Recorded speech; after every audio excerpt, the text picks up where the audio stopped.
My name is Reid Trenner, and I'm a forensic accountant who specializes in finding where people hide their money. I've spent 15 years tracking down offshore accounts, unreported income, and creative tax evasion schemes. Tonight, I wish I'd turned those skills on my own household sooner. The wine glasses clinked like wind chimes as Mira's friends settled into our dining room chairs. These monthly gatherings had become a ritual I endured rather than enjoyed. Victoria, Lila, Jade, and Gina, the self-proclaimed wine council, arrived promptly at 7 with their usual arsenal of gossip and judgment. Reid makes the most amazing salmon, Mira announced, gesturing toward the kitchen where I'd spent 2 hours preparing their dinner. He's basically our personal chef. I forced a smile and refilled their glasses. At 45, I'd learned to pick my battles. These women controlled Mira's social calendar, and by extension, our marriage's temperature. Better to play the gracious host than start an argument. So thoughtful, Victoria purred, though her tone suggested anything but appreciation. Victoria was Mira's older sister, a real estate agent who'd never met a commission she couldn't inflate or a conversation she couldn't dominate. The evening progressed predictably. They discussed their latest purchases, complained about their children's schools, and dissected the neighborhood drama with surgical precision. I cleared plates and refilled glasses, invisible except when they needed something. Then Mira stood up, swaying slightly from the wine, and announced the game that would change everything. Ladies, I have an idea. Let's rate our husbands. 1 to 10 scale. Complete honesty required. The room erupted in giggles and protests that sounded more like encouragement. My stomach tightened, but I continued loading the dishwasher, hoping this would pass quickly. Come on, it'll be fun, Mira insisted. We can finally be honest about what we really think. Victoria clapped her hands together. This is brilliant. I'll start with my own husband. Poor Kevin gets a 6. He tries, but the man thinks romance means bringing home gas station flowers. More laughter. I noticed how easily they embraced the cruelty, how quickly they abandoned any pretense of loyalty. My turn, Lila announced. She was a marketing executive who treated every conversation like a focus group. David scores a 7. Good provider, decent in conversation, but completely clueless about fashion. I've given up trying to improve his wardrobe. Jade rated her husband a 5. Too passive, she claimed. Gina gave hers a 6.5, docking points for his golf obsession. Each assessment grew more detailed, more cutting. They were warming up for the main event. Finally, all eyes turned to Mira. My wife of 22 years, mother of our 2 children, the woman who'd promised to love me through better and worse. She took a long sip of wine and smiled. Reid gets a 4. The number hit me like a physical blow. 4 out of 10. Below average, barely passing. Only a 4? Victoria asked, feigning surprise, though her grin suggested she'd expected worse. Well, let's be honest, Mira said, her voice carrying across the open kitchen where I stood frozen. His job is boring. Forensic accounting? Please. He talks about tax codes like they're poetry. And look at him. Total dad bod. When's the last time he surprised me with anything? He's just so predictable. The laughter that followed was the worst part. Not Mira's assessment, brutal as it was, but the way her friends cackled with delight. The way my wife laughed hardest of all, throwing her head back like she'd delivered the punchline to the world's funniest joke. I set down the dish I was holding very carefully. My hands weren't shaking yet, but they would be soon. You know what? I called out, forcing my voice to sound casual. I think I need to use the restroom. Don't wait for me to start dessert. I walked upstairs slowly, listening to their continued laughter. In the bathroom, I splashed cold water on my face and stared at my reflection. Boring job, dad bod, predictable, 4 out of 10. But instead of wallowing, my analytical mind kicked in. Something about this felt wrong. Too rehearsed, too cruel, even for this group. Mira had seemed nervous all evening, and now I understood why. This wasn't spontaneous wine talk. This was a performance. I grabbed my car keys and slipped out through the garage. The drive home took 3 minutes. We lived in one of those suburban neighborhoods where every house looked similar, but ours sat on a corner lot with mature oak trees that provided perfect cover. Inside my own house, the house I'd been paying the mortgage on for 15 years, I got to work. First, I changed every password, bank accounts, credit cards, streaming services, home security system, garage door codes, everything. I worked methodically, the way I approached forensic investigations. No detail overlooked. Next, I called our locksmith. Emergency service cost extra, but I'd learned long ago that some investments pay immediate dividends. New locks on every exterior door. The old keys would be useless. Finally, I reprogrammed the garage door openers and disabled Mira's car key fob through the vehicle's mobile app. A 4 out of 10 husband wouldn't know how to do that. but a forensic accountant with 20 years of technical experience certainly would. I poured myself 3 fingers of bourbon and settled into my home office chair. Through the window, I could see our dinner party house glowing warm and welcoming. They were probably starting dessert now, maybe wondering where their gracious host had gone. My phone buzzed with a text from Mira. "Where did you go? The ladies are asking about you." I didn't respond. Instead, I opened my laptop and began what I do best, digging into financial records. If tonight was a setup, there would be evidence. There always was. 20 minutes later, my phone rang. Mira's number. "Reid? What the hell? I can't get into the house. My key won't work, and the garage won't open. Where are you?" I took a slow sip of bourbon before answering. "I'm home." "What do you mean you're home? You left dinner." "I went to my real home. You know, the one where I don't get rated like a restaurant on review sites." Silence. Then, "Reid, this is ridiculous. Let me in. The girls are still here." "Are they? That's nice. Tell them I hope they enjoyed their perfectly rated 0 out of 10 evening." I hung up and turned off my phone. Through the window, I watched a taxi pull up to collect her friends. One by one, they emerged from the house, looking around confused. Mira stood in the driveway, still in her dinner party dress, gesturing helplessly at her car. The locksmith had done excellent work. She was completely locked out of her own life, just like she'd locked me out of any respect or dignity. I finished my bourbon and went to bed in the guest room. Tomorrow, the real investigation would begin. Morning brought clarity and coffee. I'd slept better than I had in months, which probably said something about the state of my marriage. Mira had spent the night at Victoria's house, a detail I confirmed by checking the location history on our shared family plan before I removed her from it. My phone showed 17 missed calls and 43 text messages. I deleted them all without reading them. Whatever Mira had to say could wait until I finished my homework. As a forensic accountant, I'd learned that people reveal their true selves through their digital footprints. Bank records, calendar entries, location data, purchase histories, these things don't lie the way people do. This morning, I was going to audit my own marriage. I started with Mira's cloud backup. We'd shared access years ago for family photos and documents. She'd probably forgotten I still had the credentials, which was fortunate for me and unfortunate for her. Her calendar told the first story. Every Thursday evening for the past 18 months, she'd blocked out time for girls' night out. Always the same duration, 7 p.m. to midnight. Always the same location marker when I cross-referenced with her phone's GPS data. But here's what made my forensic instincts tingle. The location wasn't a restaurant or bar.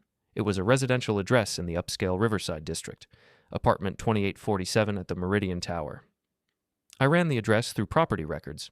The unit was registered to Jace Arnell, 39 years old, senior marketing director at Pinnacle Creative, the same agency where Mira worked as a creative director. 18 months of Thursday nights, 18 months of lies. My laptop chimed with an incoming video call. Tony Castellano, my best friend since college and the only person who'd never pretended to like Mira's social circle. He ran a small bar downtown and had the kind of street wisdom that complemented my analytical approach. "You look like hell," he said when I accepted the call. "I feel worse. Tony, I need a favor." "Name it." I explained the previous evening without going into the investigation details. Tony listened without interrupting, which was one of his better qualities. "So, you locked her out? That's cold, Reid. I respect that." "It gets worse. I think she's been cheating." "Of course she has. Man, I tried to tell you years ago. The way she talked about you at social events, the way she'd flirt with other guys right in front of you. You just never wanted to see it." That stung because it was true. I'd been willfully blind, choosing to focus on work and assume our marriage was stable. Forensic accountants are trained to follow evidence, but apparently I'd never applied those skills to my personal life. "I need you to do some reconnaissance," I said. "Can you get close to this Jace character? Find out what he knows?" "Consider it done. I'll make some calls." After Tony hung up, I dove deeper into the digital evidence. Mira's credit card statements showed a pattern of purchases that hadn't made sense before. Expensive lingerie from boutiques I'd never heard of, dinners at restaurants she'd never mentioned, a gym membership she'd claimed was for yoga classes but was actually for a high-end fitness club near Jace's apartment. The most damning evidence came from her photo backup. Dozens of selfies I'd never seen, taken in locations I didn't recognize.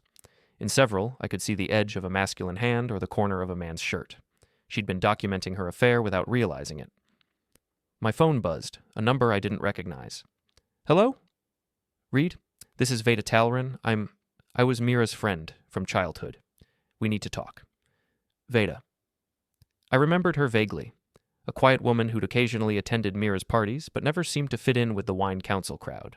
She worked as a paralegal, if I recalled correctly. I'm listening. Not over the phone. Can you meet me for coffee? There are things you need to know about last night. Things about Mira that you deserve to hear. We arranged to meet at a small cafe downtown, away from our usual neighborhood haunts. I spent the remaining morning hours organizing my evidence into digital folders, the same way I'd prepare for a client presentation. If this was going to be a war, I intended to fight it with facts. The cafe was nearly empty when I arrived. Veta sat in a corner booth, nursing a cup that looked like it had been full when I was still at home. She was smaller than I remembered, with prematurely gray hair and the kind of tired eyes that suggested she'd seen too much of the world's ugliness. "Thank you for coming," she said as I sat down. "I wasn't sure you'd want to hear this." "Try me." She took a deep breath. The rating game last night wasn't spontaneous. Mira planned it for weeks. She practiced her lines, rehearsed the whole thing with Victoria. It was designed to humiliate you. The words confirmed what I'd suspected, but hearing them still felt like a punch to the gut. Why? Because she's planning to leave you. Has been for months. Her lawyer told her she needed to establish a pattern of your emotional distance, your failure as a husband. The rating game was supposed to be the final piece of evidence that you're psychologically abusive. Abusive? The accusation was so absurd I almost laughed. I cooked dinner for her friends. I served wine and cleaned up afterward. I know. That's why I'm here. Mira's been lying about you for months, Reid. She told us you were controlling, that you monitored her spending, that you isolated her from friends. She painted this picture of a marriage where you were the problem. Veta pulled out her phone and showed me a series of text messages. Group chat conversations between Mira, Victoria, and several other women I recognized from various social gatherings. The messages were brutal. Mira describing me as emotionally vacant and financially controlling. Victoria adding details about my weird obsession with numbers and how I probably had mental health issues. Other women chiming in with advice about divorce attorneys and custody strategies. She's been building a case against you, Veta continued. Her therapist, Dr. Sarah Whitman, has been coaching her on how to document emotional abuse. The rating game was supposed to be recorded on Victoria's phone, video evidence of how you react to criticism. But I didn't react. I just left. Exactly. Which ruined their plan. They needed you to get angry, to prove their point about your temperament. When you just walked away, they had nothing. I studied the text messages more carefully. The conversations went back months, with Mira systematically building a narrative of marital dysfunction. She twisted innocent moments into evidence of my supposed failures. A forgotten anniversary became proof of my emotional neglect. My long work hours became evidence of avoidance. My preference for quiet evenings at home became social isolation. "Why are you telling me this?" I asked. "Because it's wrong. I've known Mira since we were 12, and she's always been manipulative. But this is different. This is cruel. You don't deserve what she's planning to do to you." Veta slid a manila folder across the table.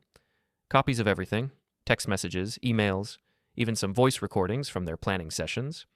Mira doesn't know I kept them. I opened the folder and found a treasure trove of evidence.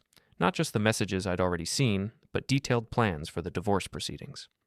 Mira intended to claim I was emotionally abusive, seek full custody of our children, and pursue alimony based on my suppression of her career opportunities. The most shocking document was a timeline prepared by her lawyer. Every significant argument we'd had in the past 2 years had been documented and reframed as evidence of my psychological manipulation. Even normal marital disagreements about money and household responsibilities had been weaponized. "There's more," Veta said quietly. "The affair with Jace isn't just personal. They're planning to leave Pinnacle Creative together and start their own agency. They've been using company resources to develop their client list, and they're planning to take several major accounts with them when they leave." Now we were talking about something I understood: corporate espionage, breach of fiduciary duty, potential fraud. This wasn't just about a cheating wife anymore. This was about a criminal conspiracy. "Do you have evidence of the business angle?" "Some. Jace has been sloppy with his digital security. He's been forwarding client files to his personal email account. Mira's been copying pitch presentations and strategy documents. They think they're being clever, but they're leaving a trail that any decent investigator could follow." I closed the folder and looked at Veta carefully. "What do you want in return for this?" "Nothing. I just want Mira to face consequences for once in her life. She's hurt too many people with her games." We shook hands, and I drove home with my head spinning. The evidence Veta had provided was devastating, but it also gave me options. Mira thought she was playing chess while I was stuck playing checkers. She had no idea that her boring, predictable husband was actually quite good at uncovering secrets. Back in my home office, I spread the documents across my desk and began planning my counterattack. If Mira wanted to rate my performance as a husband, she was about to discover what a perfect 10 looked like in the revenge department. Tony called at 9 p.m. with intelligence that made my evening considerably more interesting. "Your boy Jace is a talker when he's had a few drinks," Tony said. "Showed up at Murphy's bar tonight, celebrating something, kept buying rounds and bragging about his new business venture." "What kind of bragging?" "The stupid kind. He told anyone who'd listen that he was about to upgrade his entire life. New business, new woman, new apartment. Said he was tired of sharing his girlfriend with her loser husband." I gripped the phone tighter. "He called me a loser?" "Oh, it gets better. He said the husband was some boring accountant who was too stupid to realize what was happening. Quote, the guy probably thinks she's really having girls' nights out." The casual cruelty of it hit me harder than I'd expected. Bad enough that my wife was cheating, but to have her lover mock my ignorance to strangers in a bar felt like a special kind of humiliation. "Did you record any of this?" "Better. I got him talking about the business side. Turns out your wife and her boyfriend have been planning their exit strategy for months. They're taking 3 major clients when they leave Pinnacle Creative. Jace was drunk enough to mention specific names and dollar amounts." Tony texted me a voice recording. Jace's voice, slightly slurred but perfectly clear, describing how he and Mira had been developing relationships, with Pinnacle's biggest accounts. He mentioned client names, contract values, and timeline details that would make any corporate lawyer salivate. "Tony, you're a genius." "I'm a bartender. People tell me things they shouldn't. What are you going to do with this?" "I'm going to audit my wife's entire life." After hanging up, I opened my laptop and began the most important investigation of my career. Not for a client this time, but for myself. I started with the obvious targets, Mira's friend group, the women who'd laughed so heartily at my 4 out of 10 rating. If they thought it was funny to judge other people's lives, they were about to learn what real scrutiny felt like. Victoria first. As a real estate agent, she dealt with large cash transactions regularly. Her social media posts showed a lifestyle that seemed inconsistent with the local housing market's commission rates. Designer handbags, expensive vacations, a kitchen renovation that probably cost more than most people's annual salary. I pulled her property records and found something interesting. 3 rental properties purchased in the past 5 years, all paid for in cash. The properties were registered under an LLC that didn't appear in state business filings. Classic signs of unreported income. A deeper dive into public records revealed that Victoria had been flipping houses using a network of shell companies. She'd buy distressed properties, renovate them using undocumented workers paid in cash, then sell them at significant profits. None of the rental income or flipping profits appeared to be properly reported to the IRS. Lila was next. Her marketing company claimed to be a small operation, but her lifestyle suggested otherwise. I found her business registration and discovered she'd been operating under multiple company names, probably to avoid tax thresholds that would trigger additional reporting requirements. Her social media presence was a goldmine of evidence. Photos from expensive restaurants with timestamps that corresponded to business expense deductions on her company's public filings. Business dinners that were clearly personal celebrations. Conference travel that looked suspiciously like vacation photos. Most damning was her Etsy store. She sold handmade jewelry as a hobby, but her sales volume suggested a thriving business. Based on her posted inventory and shipping notifications, she was probably earning $30,000 to $40,000 annually from online sales, income that almost certainly wasn't being reported. Jade presented a different kind of opportunity. She was married to a contractor who specialized in high-end home renovations. Their joint tax returns, available through public records due to a previous bankruptcy filing, showed modest income, but their lifestyle and property improvements suggested significant unreported cash income. I found building permits for major renovations to their own home that listed materials costs far below market value. Either they were getting incredible deals, or they were using supplies borrowed from other job sites. The timeline of their home improvements coincided perfectly with their husband's work on similar projects for wealthy clients. Even Gina, the quietest member of the group, had vulnerabilities. She worked as a freelance graphic designer while collecting disability benefits for a back injury. Her social media posts showed her participating in activities, hiking, yoga classes, weekend trips, that seemed inconsistent with her claimed limitations. By midnight, I had enough evidence to trigger IRS audits for all 4 women, but I wasn't finished yet. I turned my attention to Jace Arnell.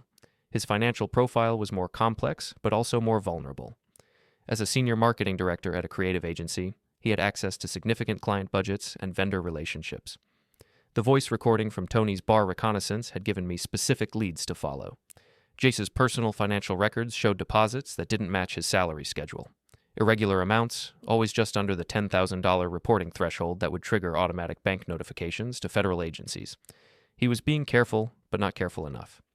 I cross-referenced his deposit dates with Pinnacle Creative's client payment schedules and found a pattern. Jace was skimming from vendor payments, probably by inflating invoices and pocketing the difference. A classic embezzlement scheme that was surprisingly common in creative agencies where budget oversight was often minimal. The business plan documents that Veta had provided showed that Jace and Mira intended to leave Pinnacle Creative within 6 months. They'd been systematically copying client files, contact lists, and strategic documents. In legal terms, this constituted theft of trade secrets and breach of fiduciary duty. But the most interesting discovery came when I analyzed Jace's spending patterns. He'd been paying for an expensive apartment, luxury car payments, and high-end restaurant bills that far exceeded his legitimate income. Either he was living on credit cards, which his credit report suggested he wasn't, or he had income sources that weren't being reported to the IRS. I compiled everything into a series of anonymous reports. The IRS has an online portal for reporting suspected tax fraud, and they take these reports seriously when they're accompanied by detailed evidence and specific dollar amounts. For Victoria, unreported rental income, cash transaction violations, potential money laundering through shell companies. For Lila, unreported business income, fraudulent expense deductions, operating under multiple business entities to avoid tax obligations. For Jade, unreported contractor income, potential theft of materials, disability fraud.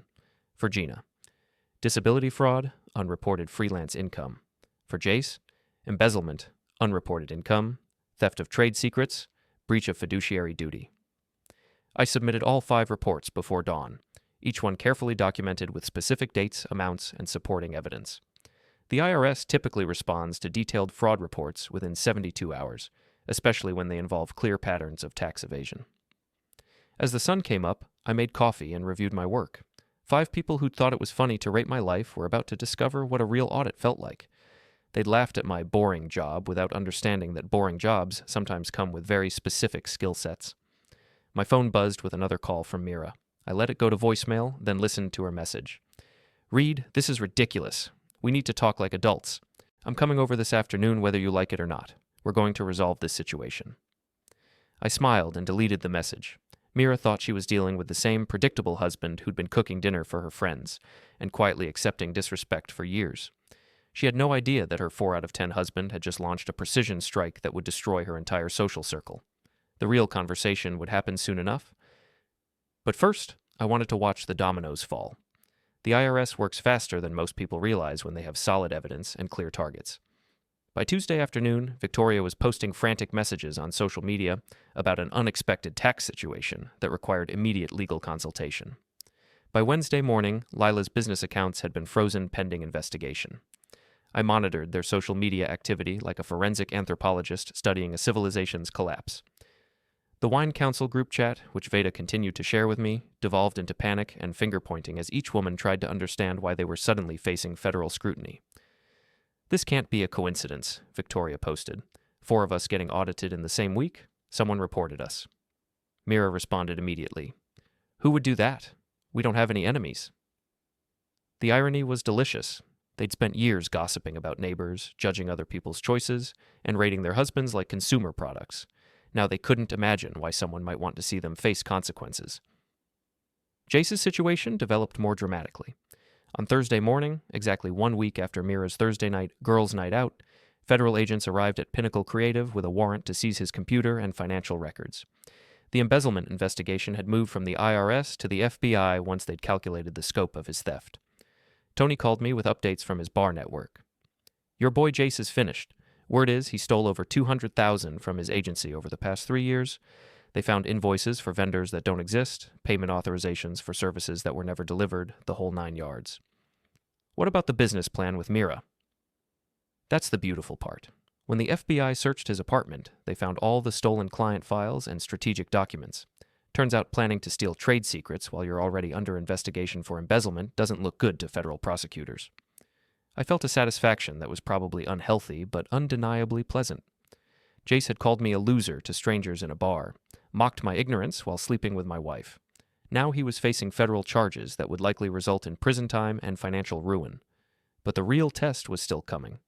Mira had been suspiciously quiet for 2 days, which meant she was planning something. I didn't have to wait long to find out what.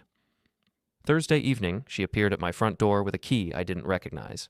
She'd apparently hired a locksmith of her own, though she seemed surprised when her new key didn't work. I'd changed the locks again on Tuesday, just in case. "Reid, open this door right now," she called through the glass. "We need to talk." I opened the door but didn't invite her in. She looked exhausted, her usual perfect appearance replaced by the kind of stress that no amount of makeup could hide. "Your boyfriend's been arrested," I said without preamble. Her face went pale. "I don't know what you're talking about." "Jace Arnell, Senior Marketing Director at your agency. The man you've been visiting every Thursday night for 18 months? He's been charged with embezzlement and theft of trade secrets. The FBI found your business plan in his apartment." Mira's composure cracked. "How do you... What business plan?" "The one where you two were going to leave Pinnacle Creative and start your own agency using stolen client files. The one where you documented every step of your corporate espionage. The one that's now evidence in a federal case." She pushed past me into the house, her shock giving way to anger. "You did this. You reported him." "I reported a lot of people. Your entire friend group is facing tax fraud investigations. Victoria's shell companies, Lila's unreported income, Jade's disability fraud. Even quiet little Gina is going to have some explaining to do." Mira stared at me like I'd transformed into a different species. "You're insane. You've destroyed innocent people because your feelings got hurt." "Innocent?" I laughed, and the sound surprised both of us. "Mira, these people have been stealing from the government for years. I just provided the IRS with evidence of crimes they were already committing. If they'd been honest taxpayers, they'd have nothing to worry about." "This is about the rating game, isn't it? You're having some kind of breakdown because we made a joke." "It wasn't a joke. It was a setup. I know about the planning, the rehearsals, the recording attempt. I know about your lawyer's strategy and your therapist's coaching. I know you've been building a case against me for months." The fight went out of her suddenly. She sat down heavily on the couch we'd bought together 10 years ago, in happier times that now felt like someone else's memories. "Veta told you." "Veta gave me evidence. Text messages, emails, voice recordings. Your entire conspiracy documented in your own words." Mira was quiet for a long time. When she finally spoke, her voice was barely audible. "I never meant for it to go this far." "Which part? The affair, the embezzlement conspiracy, or the plan to destroy my reputation in divorce court?" "The affair just happened. Jace and I worked together, we had chemistry, things developed naturally, but then Victoria got involved and my lawyer, and it became this whole strategy. They convinced me that I needed to protect myself, that you'd try to take everything in the divorce." I sat down across from her, studying the woman I'd married 22 years ago. "Protect yourself from what?" "I've never been anything but supportive of your career. I've never controlled your spending or isolated you from friends.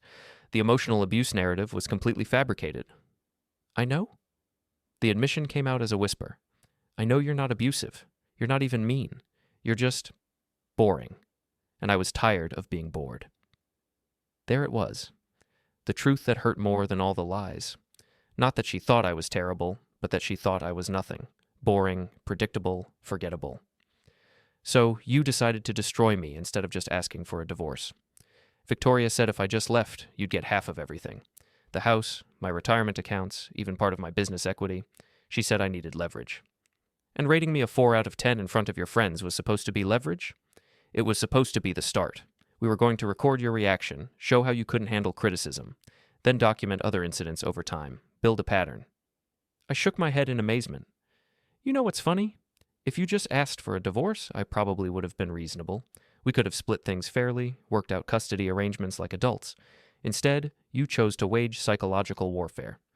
I'm sorry." "No, you're not. You're sorry you got caught. You're sorry your boyfriend is facing federal charges. You're sorry your friends are being audited. But you're not sorry you tried to destroy my life." Mira looked around the house like she was seeing it for the first time. "What happens now?" I pulled out a manila folder I'd prepared for this moment. "You have a choice. We can handle this quietly, or we can handle this publicly. Quietly means you sign these divorce papers, accept a reasonable settlement, and we work out custody arrangements without involving the courts. Publicly means I provide all of my evidence to your employer, your professional licensing board, and anyone else who might be interested in your business ethics." She opened the folder and read through the documents. The settlement was fair, but not generous. She'd get half the house equity, half of our joint savings, and her own retirement accounts. I'd keep my business assets, and we'd share custody of our children. This is less than I'd get in court. Maybe. But court proceedings are public record. Every detail of your affair, your conspiracy with Jace, your plan to fabricate abuse allegations, all of it would be documented and available to anyone who wanted to look, including your current and future employers. She continued reading. You want me to sign a confession about the false abuse allegations? I want you to acknowledge that your claims were fabricated. It protects me legally, and it prevents you from reviving that strategy later. Mira set the papers down and looked at me with something that might have been respect. You really thought this through. I'm good at my job, even if it's boring. She signed the papers without reading the rest. As she prepared to leave, she turned back to me one final time. For what it's worth, I never thought you'd fight back. I thought you'd just accept whatever happened and try to move on. I know. That's why you thought you could get away with it. After she left, I poured myself a bourbon and sat in my quiet house. The wine council was scattered, facing legal consequences for years of tax evasion. Jace was looking at federal prison time. Mira was unemployed. Pinnacle Creative had terminated her the moment they discovered her involvement in Jace's schemes. My boring, predictable life had been turned upside down in a week. But for the first time in years, I felt like I was exactly where I belonged. 6 months later, I was living in Portland under the name Grant Selden. The name change had been surprisingly easy. Oregon's legal system is efficient when you have legitimate reasons and proper documentation. I'd sold the house in our old neighborhood, liquidated most of our shared assets, and started over in a city where nobody knew my history. My forensic accounting practice had transitioned smoothly to remote contract work. Corporate fraud doesn't respect geographic boundaries, and my reputation for thorough investigations had followed me west. If anything, the change of scenery had improved my professional focus. The children had adjusted better than I'd expected. Ross was finishing his junior year at college and seemed relieved that the family drama was finally resolved. Amelia had chosen to spend her senior year of high school with me, claiming she preferred Portland's authenticity to our old suburbs' fake perfection. She was probably right. Mira had moved back to her hometown in Ohio, where she was working as a freelance marketing consultant. The federal investigation into Pinnacle Creative had destroyed her reputation in our old city, but small-town businesses were apparently less concerned with corporate ethics scandals. We communicated only through lawyers and custody coordination apps. The wine council had scattered like leaves in a windstorm. Victoria had lost 2 of her rental properties to IRS seizure and was facing criminal charges for tax evasion. Lila's marketing company had folded after her business accounts were frozen. Jade's husband had been charged with disability fraud and theft of materials. Even Gina was facing prosecution for benefits fraud. Jace had been sentenced to 4 years in federal prison and ordered to pay full restitution to Pinnacle Creative. The business plan he'd developed with Mira had been used as evidence of premeditation, which had increased his sentence significantly. He'd also been banned from working in financial services or marketing for 10 years after his release. I felt no guilt about any of it. These people had been committing crimes long before they'd decided to rape my marriage. I'd simply provided law enforcement with evidence of illegal activity that was already occurring. If they'd been honest citizens, my reports would have resulted in nothing more than routine audits that cleared them of wrongdoing. The only person I'd stayed in contact with from that period was Veta. She'd moved to Seattle and was working for a law firm that specialized in corporate compliance. We exchanged emails occasionally, usually about legal developments in the various cases that had emerged from my investigation. Her latest message had been intriguing. Mira's been asking mutual friends about your whereabouts. I thought you should know she's been trying to track you down. I wasn't particularly concerned. My new identity was legally established, and I'd been careful to minimize my digital footprint. Grant Selden existed in Portland's public records, tax filings, and professional networks.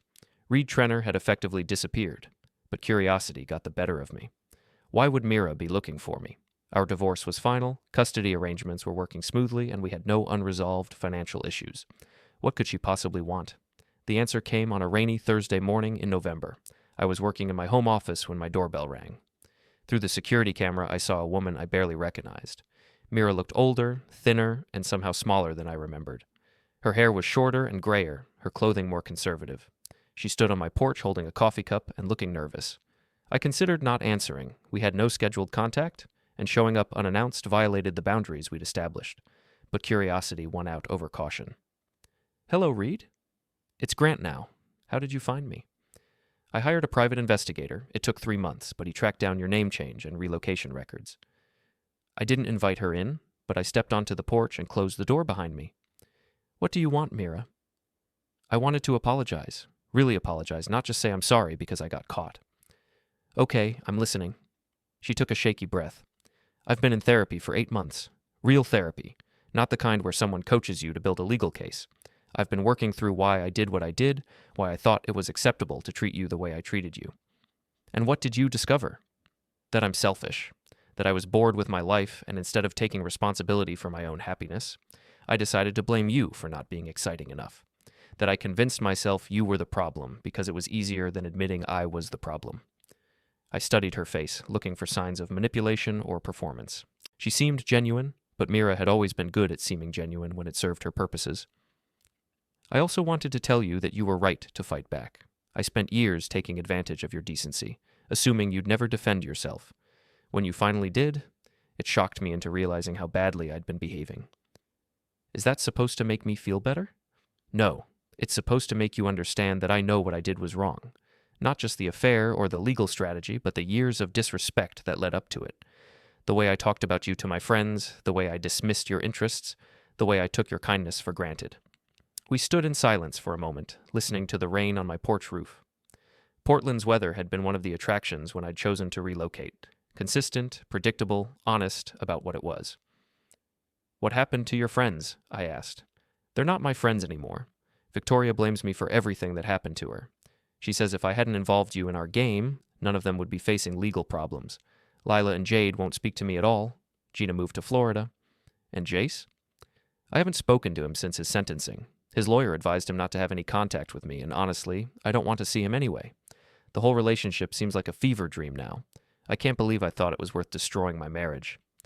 Mira finished her coffee and looked around my neighborhood. This is nice. Quiet. It suits you. I like it. Are you seeing anyone? The question surprised me. Why would you want to know that? I don't know. Curiosity, I guess. I want you to be happy, Reid. Grant. I want you to find someone who appreciates what I was too stupid to value. I'm focused on work and the kids right now. Dating isn't a priority. She nodded. Amelia seems happy here. She posts pictures on social media sometimes. She looks more relaxed than she did back home. She likes the independence, and she likes being away from all the drama. I don't blame her. I wouldn't want to be around me either, after everything that happened. Mira set her empty coffee cup on my porch railing and prepared to leave. I know this doesn't change anything. I know you'll probably never forgive me, and you shouldn't, but I needed you to know that I understand what I did was unforgivable. Where are you staying? Hotel downtown. I'm flying back to Ohio tonight. Good. She smiled sadly. Still direct and honest. Some things don't change. Some things shouldn't. As she walked toward her rental car, she turned back one final time. For what it's worth, you were never a 4 out of 10. You were always better than I deserved. I watched her drive away, then went back inside to my quiet house. The conversation had been unexpected, but not unwelcome. Closure, I supposed, though I hadn't realized I needed it. That evening, I called Amelia at her after-school job and told her about the visit. She listened without interrupting, then asked the question I'd been asking myself. Do you think she meant it? The apology? I think she meant it in the moment. Whether she'll mean it tomorrow or next year, I don't know. But it doesn't matter. I'm not rebuilding my life based on what your mother might or might not feel guilty about. Good. You're better off without her anyway. After hanging up, I poured myself a bourbon and sat in my home office, looking out at the Portland skyline. 18 months ago, I'd been a boring, predictable husband who cooked dinner for his wife's friends and quietly accepted a 4 out of 10 rating. Now I was Grant Selden, a successful forensic accountant living in a city I loved, with a daughter who respected me and a son who called regularly just to talk. I had interesting work, financial security, and the kind of peace that comes from knowing exactly who you are. Mira had been right about one thing. I was direct and honest. Some things shouldn't change, but some things should. And sometimes the most boring, predictable people are the ones who surprise you the most when they finally decide to fight back. I finished my bourbon and went to bed, listening to the rain on my roof and planning tomorrow's work. It was going to be a good day.